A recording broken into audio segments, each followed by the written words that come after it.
Humans of the cardboard, welcome back to Just Nuts, guys. We've got the final Galaxy Eyes Tachyon card, the final card for Mizar from the Duelist pack, Duelist of Brilliance. This is super exciting. I love the artwork on this card, by the way. It's like a Seventh Emperor's type search card here. I gave it a quick read before because sometimes when we only get one card, I gotta give it a read because I don't want it to be due and then do a 3-minute video basically being like, this card sucks. Don't play it. But this card has legs for sure. It's cool to see. This also helps a couple of different archetypes out as well, which is very cool at the same time, so keep that in mind. So we start here. Basically, the only card left basically for this set is the final ABC card. It's either got to be a monster in front of the the new X-Head Cannon guy, or it's a new spell or trap behind the new search / like Foolish Burial spell. So that's the last thing we're looking forward to. Keep in mind that set actually literally comes out in the OCG the Saturday after this Saturday, so we're like 10 days away from that dropping in the OCG, so either later this week or early next week I would expect us to get that card revealed, so stay tuned for that. Anyway, for what we're talking about today, this is 7th Tachyon. This has Tachyon in the name, which I think makes it searchable in this archetype, which is very cool. It's a normal spell card. You can only activate one card with this card's name per turn. Reveal one number XYZ monster in your extract that has a number between 101 and 107 in its name.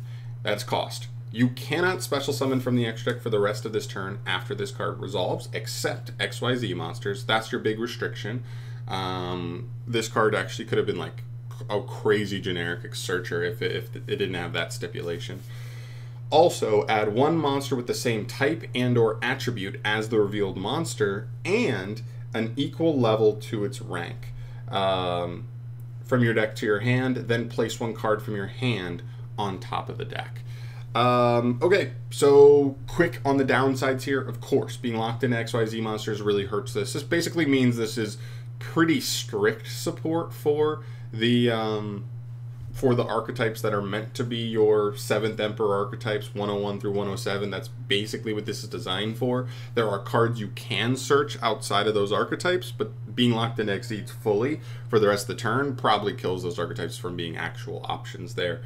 The other bigger one is that I would say that restricts this is putting a card back from your hand back on the deck. This is a -1, but it is like strictly better, I think, than something like Small World being dependent on having because one of the options we'll talk about here in a sec that I really like this card for is a deck that like I was really heavily considering playing Small World because it's a deck that can struggle with consistency, and they also have cards that really benefit off of being added and you activating spells.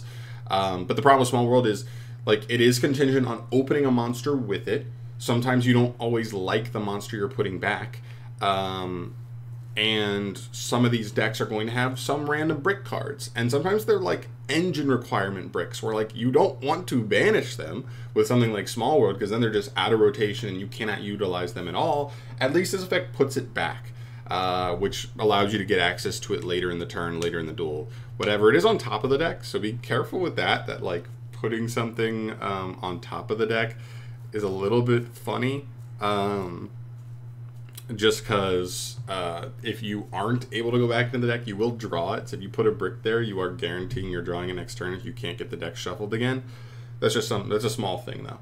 But here we go. Real quick into the targets. I didn't have time this morning to pull them all up, but we'll run through the ones that I think matter here. Water Aqua. So here's the thing. The other thing on this is add a monster with the same type and or attribute. It does not have to be both. It can be just one but not the other. So for water, I think mainly you'd go by attribute first on these. So you can search a water level 4 or 5 monster. That could also be an aqua level 4 or 5 monster. You can search a light level 4 or 5 or a fairy level 4 or 5. You can search a fire level 4 or 5 or a warrior 4 or 5. That's Battling Boxers. They're lights. The light fairies I think are the seraphs, the star seraphs I think. Earth level 4, earth level 5, or a rock level 4, level 5.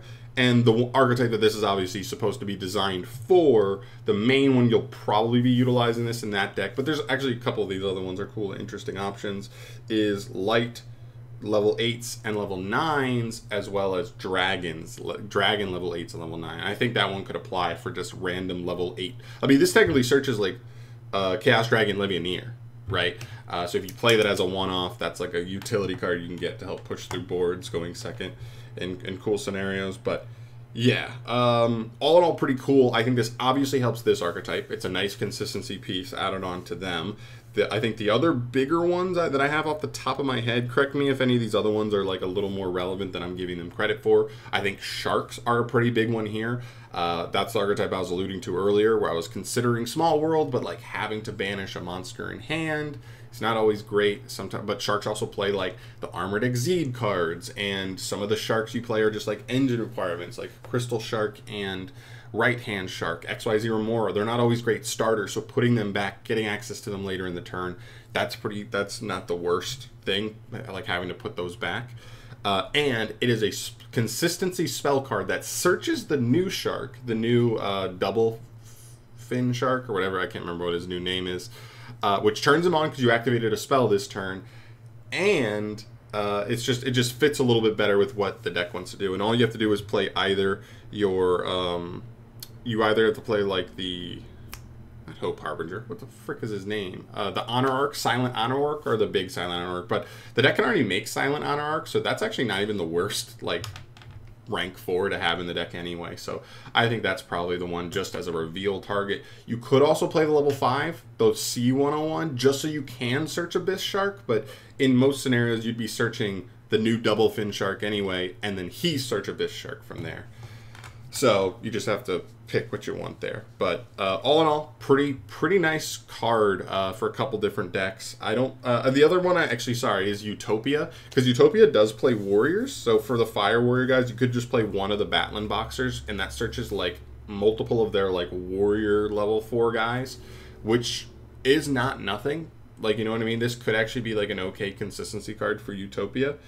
But that was the only other one that I really thought like had real legs. Let me know if you think any other pure earth, pure rock, or pure XYZ decks that want to search an earth rock or a light earth fairy or a fire or warrior from there. I mean, just let me know if there's any other archetypes you think make sense. These are the ones just off the top of my mind, those 3 that make the most sense. But I don't want to spend too much time rambling about one singular card here. Let me know in the comment section down below if there's anything else you guys would be super interested, or what other archetypes you'd be interested in like plopping this in. I'd love to hear that down below if I just missed anything off the top of the dome here.